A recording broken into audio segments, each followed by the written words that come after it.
તો જે આપણે લાસ્ટલી જોયું કે જેન્ડર બરાબર છે, તો મેસ્યુલાઇન, ફેમિનાઇન અને ન્યુચર, મતલબ કે નર જાતિ, નારી જાતિ અને નાન્યતર જાતિ. તો એના એક્ઝામ્પલોમાં આ વર્ડ્સ બી તમારે યાદ રાખવા પડે, કારણ કે તમારે ચેન્જ ધ ટેક્સ્ટમાં આવશે બરાબર છે. સેમ 2માં એક ફકરો આવે છે, 8મા ધોરણમાં ગયા વખતે બી આવ્યો હતો, દર વર્ષે આવે જ છે.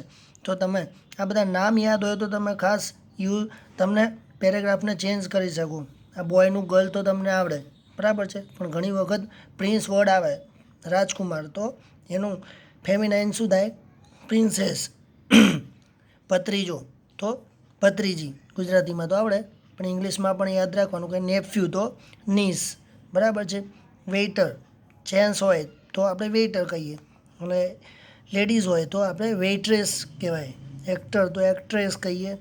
જેન્ટલમેન જે વર્ડ યુઝ ક્યાંય થયો હોય એનો ચેન્જ ધ ટેક્સ કરવાનું કીધું હોય, મતલબ કે ફેમિનાઇન કરવાનું કીધું હોય બરાબર છે, તો લેડી આવશે.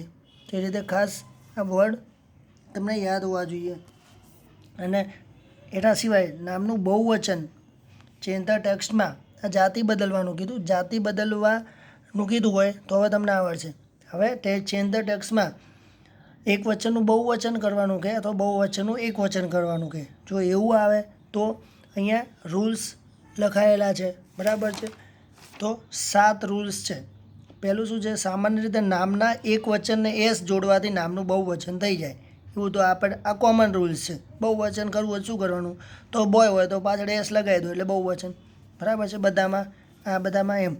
પણ બીજો એક નિયમ જોઈએ, નામનો છેલ્લો અક્ષર જો ઓ, CH, SH, SS, X હોય તો શું કરવાનું?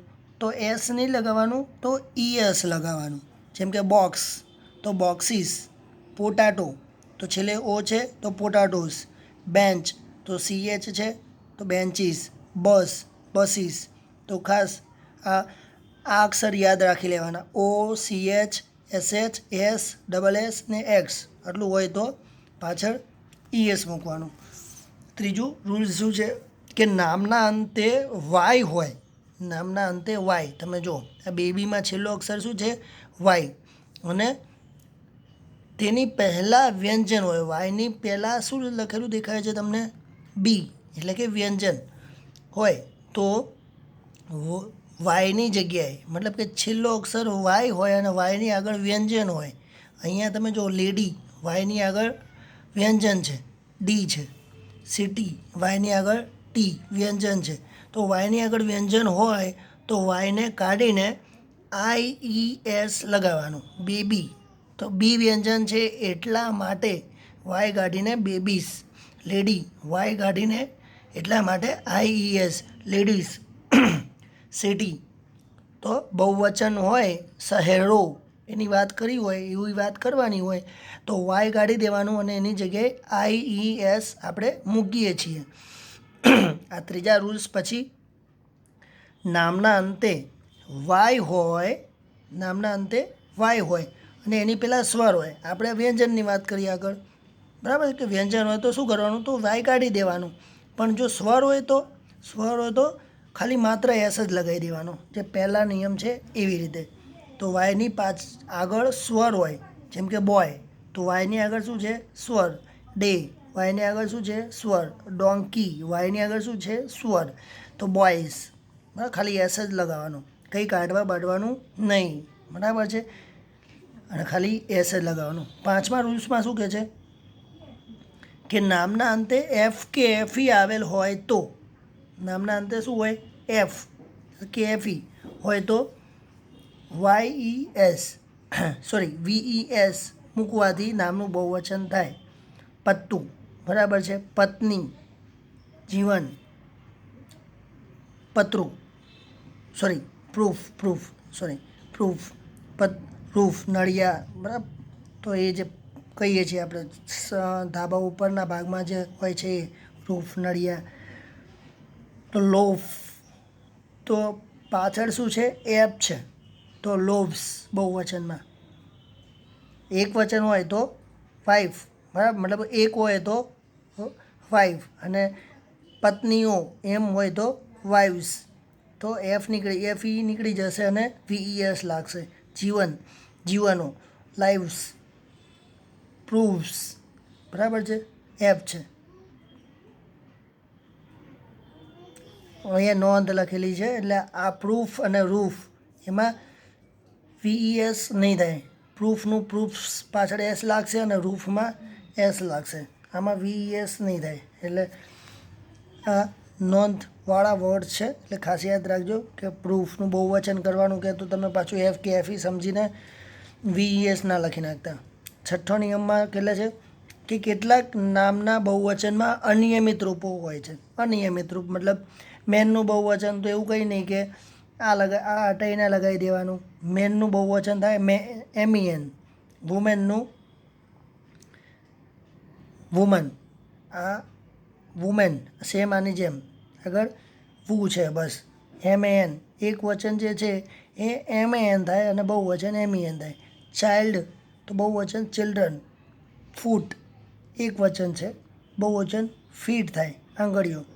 ટૂથ એક દાંત હોય તો ટૂથ, અને 2 અથવા વધારે હોય તો ટીથ કહીએ છીએ આપણે.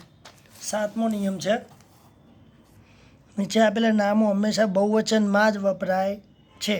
આ બધા બહુવચનના જ નામો છે. ગ્લાસીસ ચશ્મા, સીઝર્સ કાતર, ટ્રાઉઝર પેન્ટ, સ્પેક્ટિકલ્સ એટલે પણ ચશ્મા જ થાય, બરાબર છે. ધ મેન સોલ્ડ ટોમાટો એક્ઝામ્પલ છે. ધ મેન સોલ્ડ ટોમાટોસ આ એક વચન છે અને બહુવચન છે. જો ચેન્જીસ શું છે, the man sold tomato, the man sold tomatoes. અહીંયા નીકળી ગયું, અહીંયા નીકળી ગયું અને અહીંયા છે. કેમ? આ મેન શું છે, એક વચન, અને આ મેન બહુવચન. આપણે જોયું હતું આર્ટિકલમાં કે બહુવચન હોય ત્યારે એક એન આવતું નથી, તો MEN બહુવચન થયું એટલે એ નીકળી ગયું.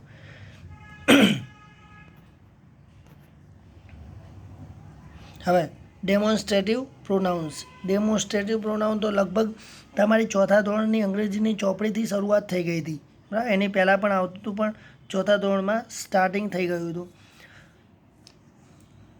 This, that, those. ધીઝ ક્યારે આવે? નજીકની વસ્તુ હોય ત્યારે, વસ્તુ કે વ્યક્તિ હોય ત્યારે. પણ ધીસ ક્યારે આવે? એક વચન હોય ત્યારે. અને ધીઝ ક્યારે આવે? બહુવચન હોય ત્યારે. ખાસ સમજજો. ધેટ અને ધોઝ ક્યારે આવશે? દૂરની વસ્તુ વ્યક્તિ માટે. ધેટ એક વચન માટે, ધોઝ બહુવચન માટે.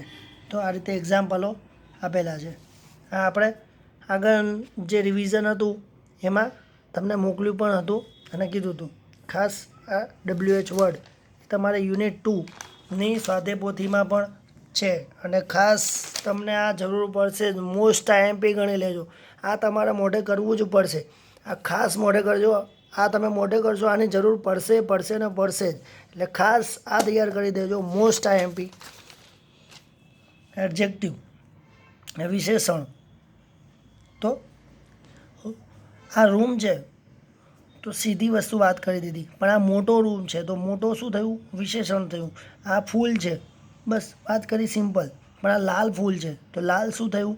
એ વિશેષણ થયું. ફૂલ તો છે પણ કેવું છે? લાલ છે. તો અહીંયા વિશેષણોના અમુક એક્ઝામ્પલો આપેલા છે અને આગળ તમને PDF ફાઇલ મોકલેલી છે, તો એ પણ વધારે તમે રિવાઇવ કરી શકો છો એ નામને.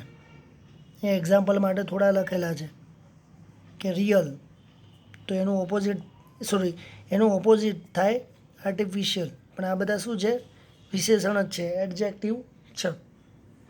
વાસ્તવિક, કૃત્રિમ, ઠીક, જાડું, પાતળું, થીક, થીન, વિઝિબલ, દેખી શકાય એવું, ના દેખી શકાય એવું, ઇનવિઝિબલ, ઝડપી, ફાસ્ટ, સ્લો.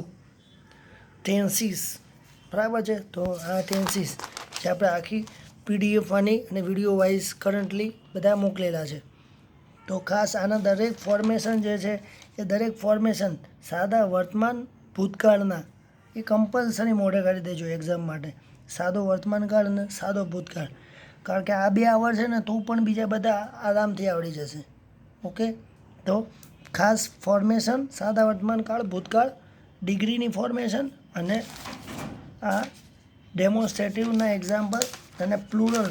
અને એ ખાસ તમે એની તૈયારી કરજો. જે આપણે યુનિટ 2માં ગ્રામરેટિકલ ટોપિક શું છે તો ક્વેશ્ચન અને ડિગ્રી 2માં ડિગ્રી ઉપર ખાસ વાત કરી છે અને 1માં એક ક્વેશ્ચન ઉપર વાત કરી છે. એટલે WH વર્ડ અને જે ડિગ્રીનું જે છે એ ડિગ્રીનું હું તમને PDF મોકલી આપું છું. Okay bye.